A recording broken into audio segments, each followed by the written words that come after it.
Hello, hello. Welcome back to Loki's Library, and if you are new here, welcome. I am your librarian, Katrina, and on Sundays I do a thing called Books and Booze, where I review a book and mix up a cocktail.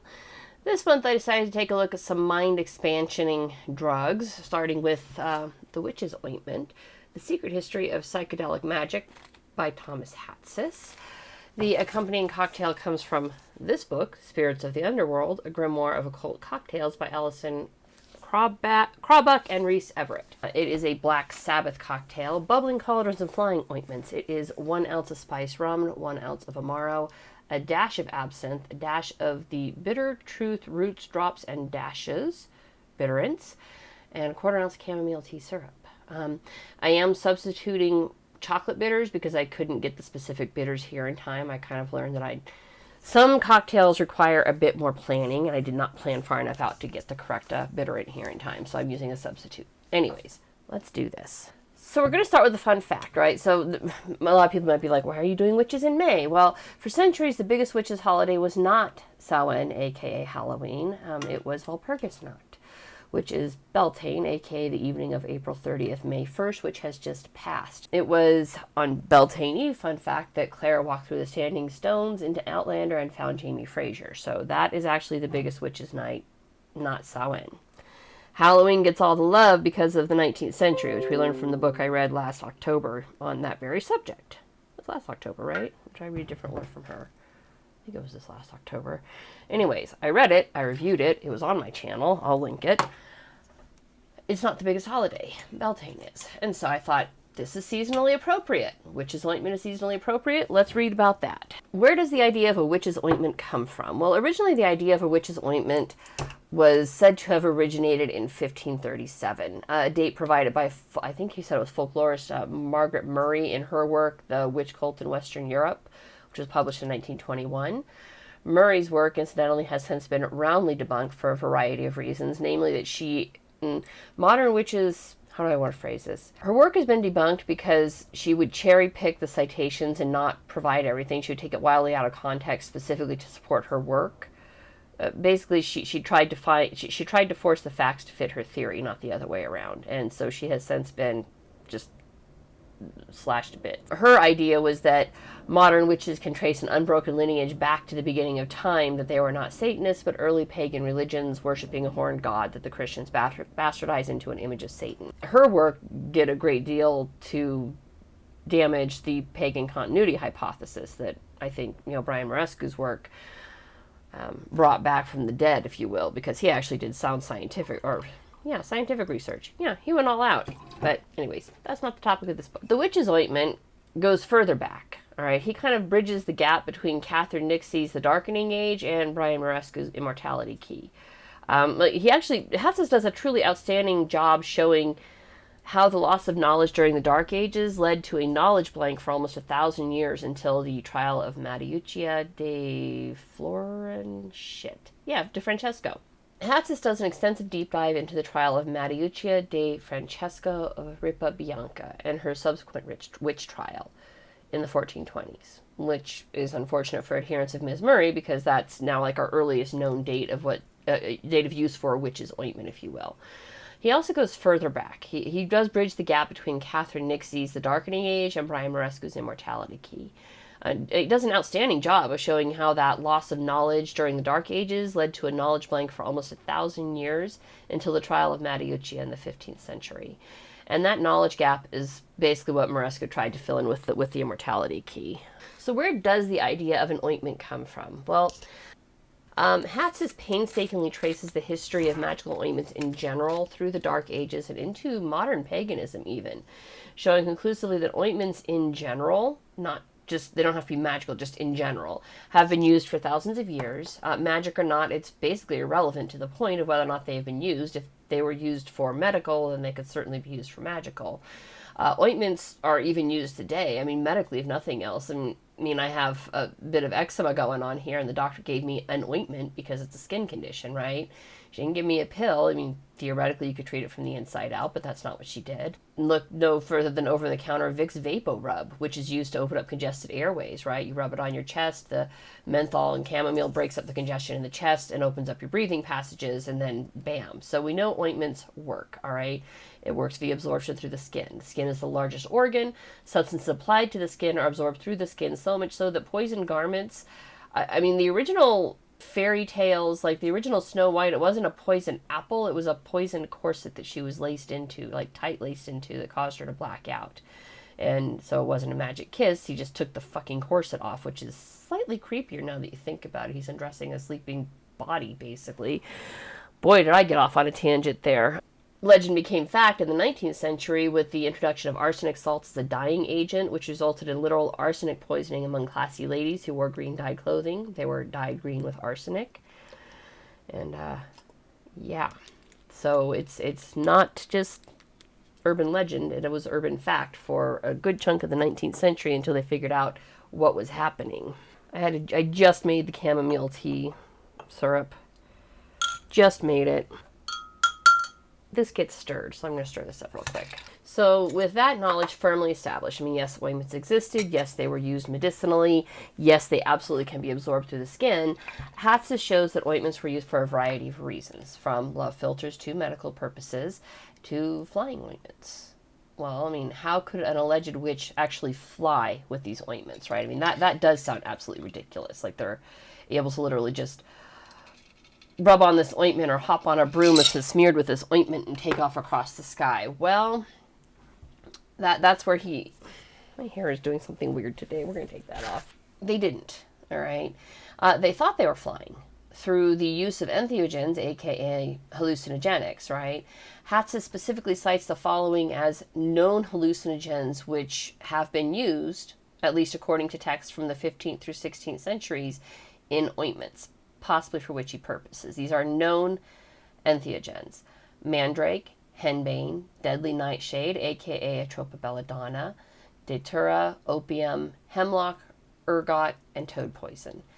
Now, of these, poppy, opium, henbane, belladonna, mandrake, they were included in a book called The Witching Herbs by Harold Roth, which I, of course, have right here, because why wouldn't I? The other ones are all like known medicinals: chamomile, lavender, hyssop, yarrow, I think, are in there. And, of course, ergot was the topic of the Immortality Key, which also mentioned lizards, I don't think he mentioned toads, but he definitely mentioned lizards. But the connection to animal psychedelics is interesting. Ergot was not directly the subject of the Immortality Key, but rather the LSD, which is made from ergot, right? So any and all of these have been known to be used in hallucinogenic salves at one point or another. What happened when the witches in question used these salves? Well, that's the interesting thing, right? And that is why I say this kind of bridges the gap between Nixie's Darkening Age and Morescu's Immortality Key. Let me flip this so that you can see my Hogwarts logo on here. I'm kind of very glad I didn't have the Roots, Drops, and Dashes bitters, because I asked what was its overwhelming flavor profile so I could find what bitters I had that I could substitute for it. And it said like burnt licorice. Already not a fan of licorice. Between the Amaro and the Absinthe, this already has a very licoricey, anisey. That's like, you're supposed to garnish it with star anise. That's because that's the overwhelming flavor profile. It's okay. Chocolate was the backup, which is why I went with chocolate bitters. It's okay. I'll certainly drink it. It's not like the, cocktail a few weeks ago, the CIA one, where I was like, oh, never do that again. But it's just okay. So, back to the book here. Hatsis lays out where does the idea of witch come from. All right. He includes reported tales of how pagans would kill small children and eat the bodies, except, and this was very clever, he includes how those stories started out being about Christians. Remember, Christians were a cult to start with. They didn't start out as the predominant religion. That came centuries after the fact. Literally centuries after the death of Christ is when Christianity became the predominant thing. Up until then, it was a very minor cult, not an acknowledged religion. And one of the things that the predominant religions would say to get people to not be Christians was, no, they eat children. Well, ultimately that legend, of course, got flipped on its script, and it became, oh, it's the pagans who eat the children. It's the pagans who, boil the fat off children, so that they render the fat so that they can use that for their flying ointments, for example. And so, yeah, during those dark ages before the rise and consolidation of Christian power, that script got flipped. Hatsis traces the details of what is a Black Sabbath, how it came to exist, largely through the torture of innocent men and women who were pressured to provide details and names under excruciating circumstances. And you got the rack, obviously, which for, I'm sure, the first 5 seconds felt amazing as you're stretching out muscles you haven't stretched in decades, and then suddenly your joints are being ripped out of their sockets, and that does not feel as amazing. Thumb screws do not feel amazing. There are a bunch of torture devices that were widely used and all resulted in names being named. You can at least say about McCarthyism, when names were named, torture was not actually involved. Hatsis lays out that the ointment itself would have been sufficient to produce hallucinations of flying, and no doubt they were simply hallucinations. He includes citations and stories from the scientists of the day, source documents of people who'd observed those who used the ointments, and saw that they never actually left the room. But those people would awaken from a sleep after, rubbing the ointment on and recount detailed stories of flying through the air and attending these satanic masses. And so part of that, I think, goes to group hysteria, kind of like when we read about the A Storm of Witches, right, by Emerson? I think his name was Emerson. I'll have to throw it up. We read about the Storm of Witches. He believed it was group mass hysteria. Well, very similar, right? This is what they're being told they see when they're under torture, right? And then suddenly it becomes known around town, and so, oh my God, did you hear, at the witch trial, Mariuccia said this and this and this happened, and then suddenly it becomes a predominant theme, and then because going back to Dr. Rick Strassman's work on psychedelics, set and setting make a big difference in whether or not you enjoy your experience. And if you are taking this because your life is miserable and it sucks, and you maybe don't like your village priest, and you go ahead and try this ointment, and you go into it thinking, oh my God, I'm going to go make a deal with the devil. Set and setting are everything. And so this fantasy spins out. So yeah, they would wake up from their sleep and recount detailed stories of flying through the air and satanic masses. And the details were almost universally the same. I mean, there's very little deviation from it. The showing up, you dance backwards because only good Christians dance forward. I don't even know what they thought about the waltz, which has some people going backwards. Not the point of this book. The waltz is a couple of centuries in the future. I am so scattered today. The killing of babies, killing and eating of babies, kissing Satan's ass, and fornicating with your demon overlords. These were all common running themes in the Black Mass that was repeated several times in the book. The reason I say that what did I say was sufficient itself?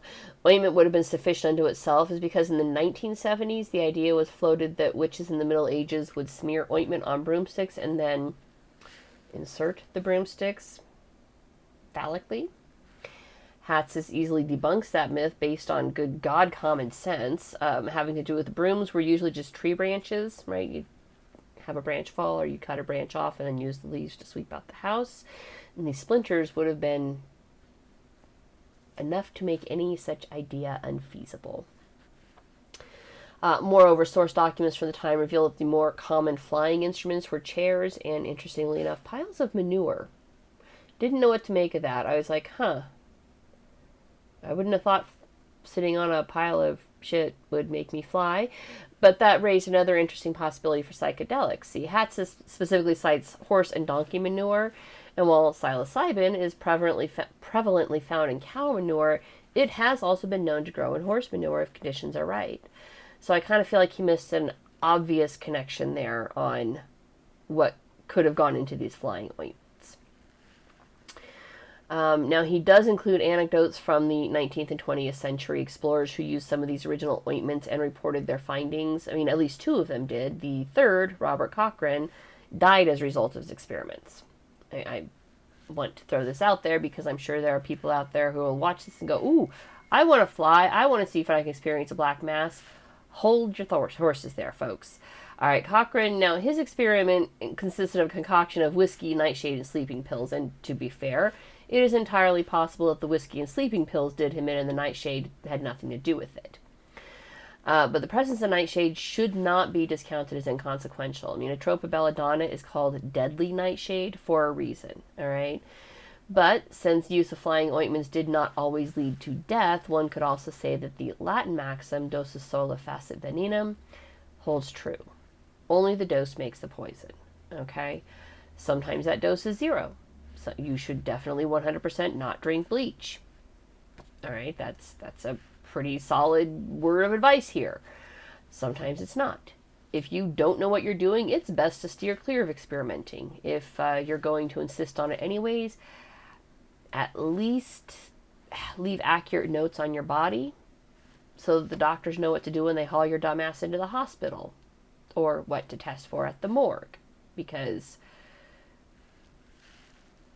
experimenting is, I at your own risk, folks. I am not advocating for it. I am merely reporting what is in the book.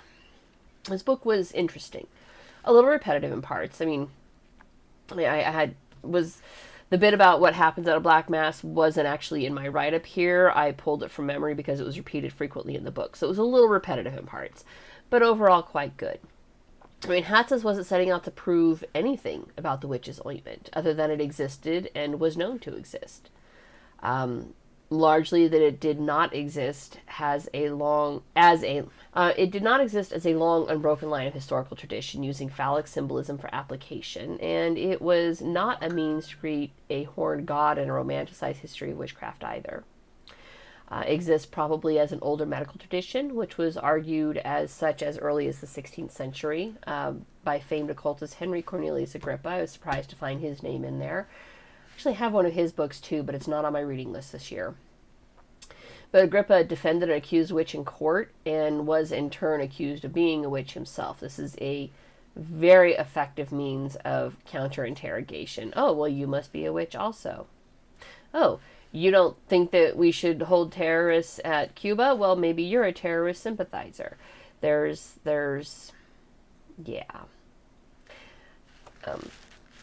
an effective way of shutting down opposition, right? To accuse them of the same, especially when it's something that is not politically correct for the day. The medical tradition was lost in the Dark Ages, and basically I think that's the central thesis of his book, is that there's not anything inherently wrong with these. The use of these ointments for yourself was fine. It's only when you use them on others that it became a problem. And he likens it quite accurately to the idea of day rape drugs, right? If you want to drop a ketamine in your own drink, it's illegal because of the DEA, but in and of itself, that is not going to be a problem other than between you and the DEA. But if you drop ketamine in somebody else's drink for the purpose of committing a sexual assault, it's not the drugging that's going to get you in trouble. It's the assault that's going to get you in trouble, right? Which, when he put it that way, I was like, he's not wrong, but that is a little bizarre. Drugging somebody without their consent should absolutely be a thing, but for some reason it's not. I actually love the way he ended this, like the last 2 sentences of his book. He's doing his summary, which was Morning on Bear Mountain, which I absolutely love because it just harkens back to the best, Disney feature of all time.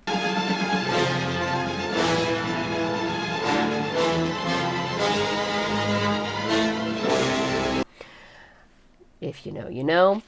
We can therefore end this study, quote, "We can therefore end this study knowing that both positions, that of the skeptic and that of the romantic, simply do not fly, with or without magical ointments." So he's talking about, of course, the people who think they never ever existed, and those who highly romanticized it, either, phallically or going back to the dawn of time, both of which are not true. Now, I think the biggest irony of all, and why I say this so neatly bridges the gap between Nixie and Murarescu, is that as various doctors and scholars back in the day proved that no actual flight or mass was taking place, that it was literally all in the head of the practitioner, if you will, the ecclesiastical course of the day took it to mean that using these ointments weakened the spiritual defenses of people, opening them up to Satan's dark dark calling. Alcohol, it makes you hiccup. All right, which dovetails neatly into Moresco's theories on the earliest war on drugs, which was propagated by the church. It was less about the drugs and more about the loss of soul the church was worried about. And so to keep the masses under their control, the church began outlawing all of it and calling it witchcraft. And that's it for this week. If you liked what you saw, don't forget to subscribe, and I will see you guys next Sunday. Bye.